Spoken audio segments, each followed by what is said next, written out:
that natural light. Thinking on about those conservative kiki fly below. Look in the mirror, here's your chance. Now it's time, girl, come we on.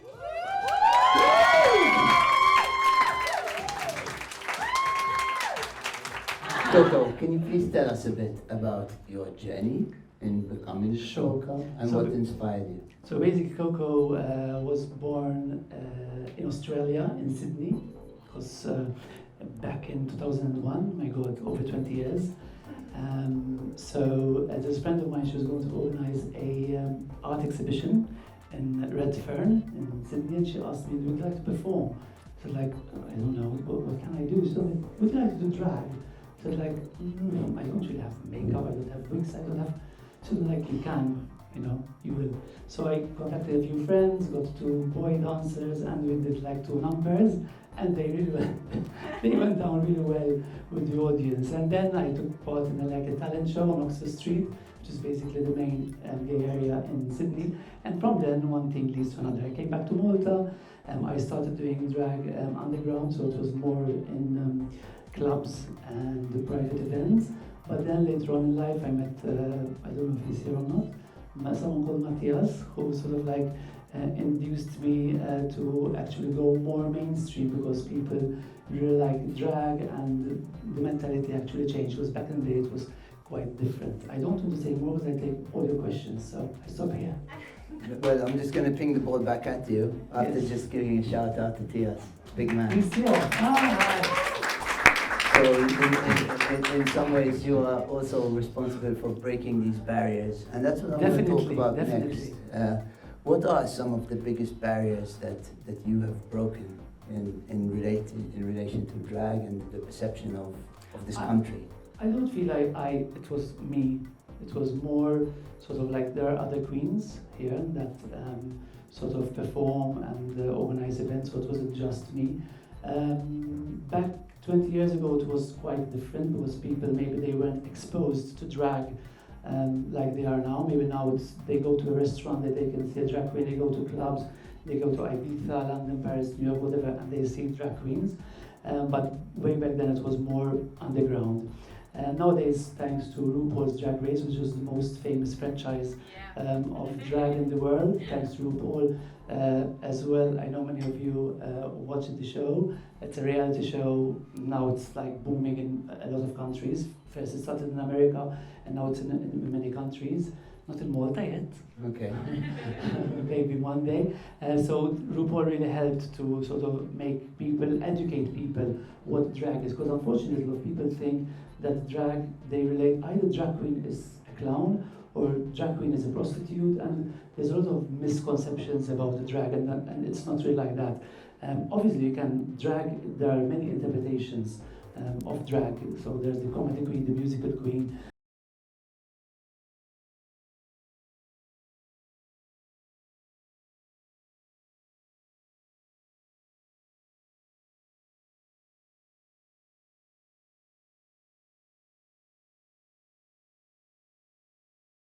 You forget everything, and you're in those few hours, you're really in an entertainment bubble, and you enjoy the show. So for me, it's purely about entertainment and about entertaining others.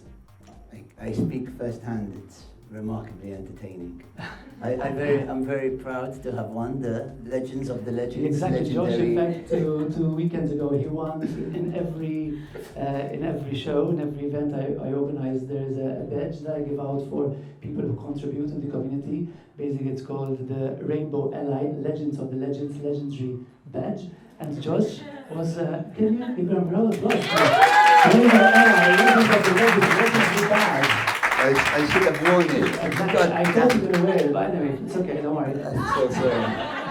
There's another legend over here as well, Lisa. There's another one, there's Lisa as well, so it's okay. How have you seen barriers and perception change over the years? You've been doing this for a long time. I mean, we're not there yet, unfortunately, because, I mean, if you walk out in the street like this, obviously people are gonna comment. I really don't mind, actually, you know, because it can be flattering, but some people can find it a bit intimidating. as I said before, the perception of drag is not everyone can understand it, especially this year in Malta. There was an incident where my colleague Olivia Lilith was giving a show, and there were some kids, and a lot of, on social media, lots of people saying, oh my God, how come a man dressed woman like in front of kids? I mean, I can go on and on about this topic. I mean, my events are 17 plus, obviously there's alcohol involved, so there's 17 plus, and some the shows are for adults, but I think drag is an entertainment for everyone. And it's not easy to break the barrier, especially Malta being a very Catholic island. So it's not easy to sort of educate people, especially the older generation. The younger generation, it's totally different story, because I met a few 22-year-olds, and they were really genuine, interested in drag. They were asking me so many interesting questions about drag, and they were really interested, and I really loved having a conversation with people like that. So hopefully, slowly we can get there, but I don't think we are there yet. And do you feel some form of responsibility to getting us there? No. If you want to get there, get there. I think for me, freedom is happiness, so I let everyone be who they want to be. So if you want to understand, you can. I will try, but I'm not gonna make it a mission, sort of like to make you understand. You can come, you can go to many events and try to understand, or maybe Google. Nowadays, there's social media, there's a lot of information, there's others to share about drag, you can, but if someone doesn't want to, I don't like that word mission. So it reminds me of other things. So now, perhaps a bit of a tougher question. Of course, Coco, you have the off-stage identity as well. Yes, of course. Where is the barrier between Coco and that off-stage real identity? Basically, it's, as you can see, it's when you start transforming yourself, makeup, wigs, outfit. It's you become a different person. It's like when you're acting, when you're having a role in a movie, when you're actually filming, you are in that role. But then when you go back home, you're going to stay in that role. Unless you're rehearsing, obviously. But it's the same with drag. When you're on stage, when you're looking like this, you will obviously perform and be that character. But then once the makeup, the wigs, and the accessories and everything comes off, you're like, go back to normal. So for me, it's very easy to sort of distinguish the two.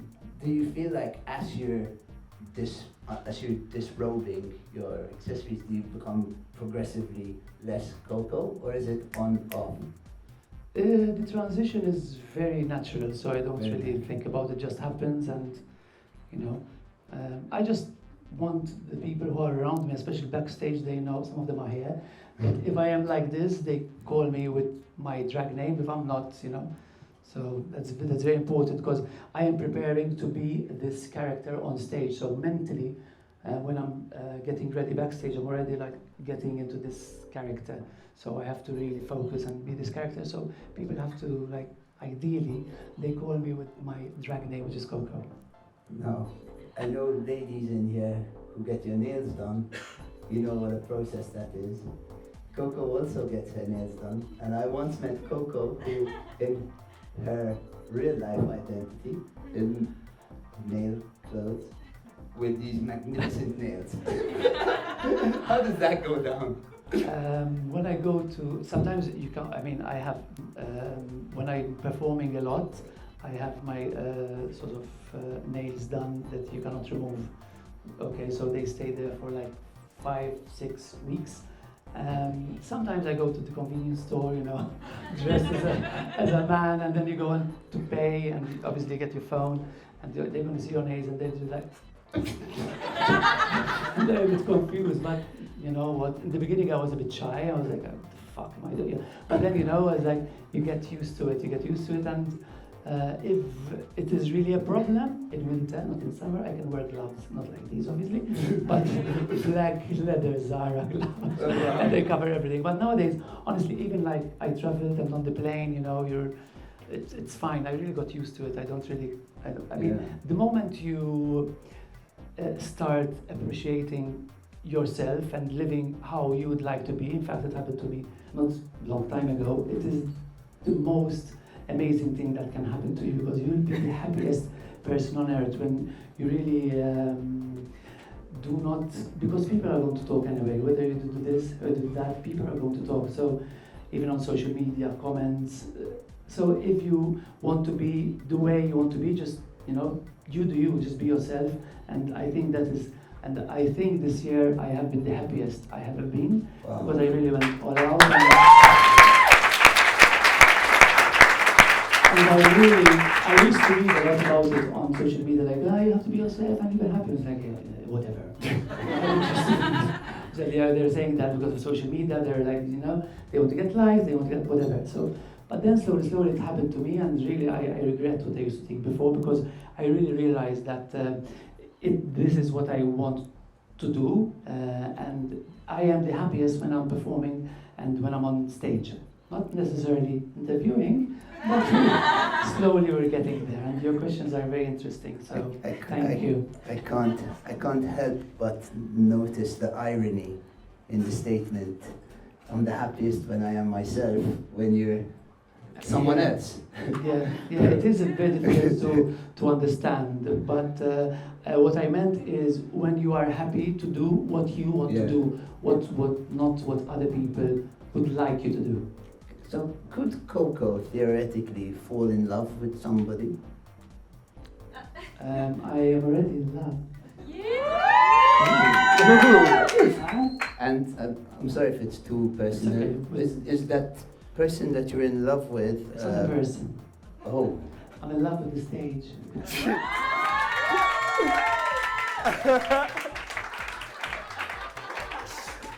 Okay. It's true. Okay. Very classy. Very classy. No. Okay. To answer your question, there's a distinction between drag and my normal life. It's not really normal, but anyway.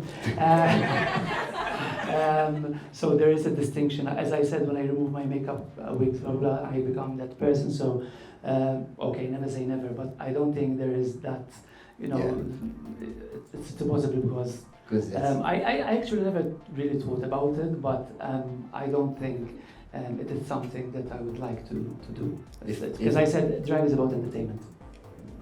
But okay. Now I want you to tell us some of your proudest Coco moments. I think it has to be this year, because I wrote a song with Mushu, who's a singer-songwriter here in Malta. It's called Coco Dance, which basically means Coco giving you the confidence to dance. So it's called Coco Dance. I wrote it, we filmed the music video, I went to record it. It was such an amazing journey. So it's on Spotify and Tidal and iTunes, blah, blah, blah, blah. So it was quite a new experience for me. So I think if I have, but there are many highlights. I think this year the events at Uno were they're all sold out. A lot of people were really coming to my events and enjoying themselves. And so that's when I look from the stage, I look at people and I see that they're really enjoying themselves and having fun. And my events are, 17, so it can be like 50, 60, 70. So it's really nice to see, especially after COVID, to see like people coming with their mother, father, grandmother to my events in a club that usually they don't really go there. So the community effect, and when I see everyone like having fun together, that's for me it's an achievement, because I do my events besides obviously the office for that as well. Amazing. Well done. So I feel like you are a great source of inspiration to aspiring creatives, artists, our youth. There's so much going on. What message would you give to these aspiring creatives to break their barriers and to really express themselves? And this would be your closing remarks. As I said before, I don't be repetitive. It's like to be yourself. If you want to do this, for example, because you're interviewing about drag, it's a lot of hard work. It's not easy because you have to spend a lot of money. There's a lot of money involved to shoes, wigs, makeup, costumes, accessories. There's so much, headdresses. So there's so much. So you have to be. But I'm not saying you can't, but there are a lot of maybe things that people don't really realize. But you can do it. You can start slowly. Make sure you have we call it a drag mother, so someone who helps you and guides you in the right way. But if you really want to do it, and this applies to everything, I think. I guess so. Any job in life, you just have to work very hard. Things are just gonna fall from the sky. You have to work a lot. You have to rehearse a lot. You have to work very long hours. But then I think it's very rewarding. So go for it and do it. And I think you should stop breaking hearts, and you should break barriers. Yeah. Coco, ladies and gentlemen. Thank you. That was amazing. Thank you, everyone.